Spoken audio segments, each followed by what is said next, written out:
Hello everyone, welcome to this video, and in this video I'm going to show you how you can create a Pinterest board. So in order to create a Pinterest board, it's actually quite easy. All you need to do is open the Pinterest app like this. Basically, once you've done that, you will find this create button right here. And all you need to do is click on board right here.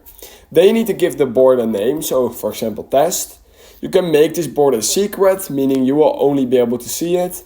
And basically that's all you need to do. You can add some people that will also be able to add pins to this board.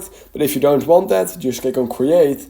And basically all you need to know now is just add some pins to this board just by clicking on those pins like that. And basically once you've done that, what you're basically going to do is just click on that X and you're now good to go.